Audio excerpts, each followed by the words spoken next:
Why we build a solid financial foundation? This is for our family.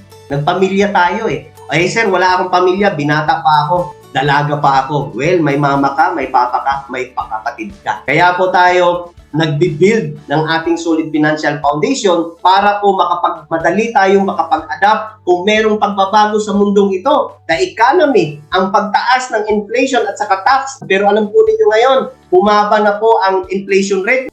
It looks great, pero pansinin po ninyo, mahal din naman ang bilihin pa rin.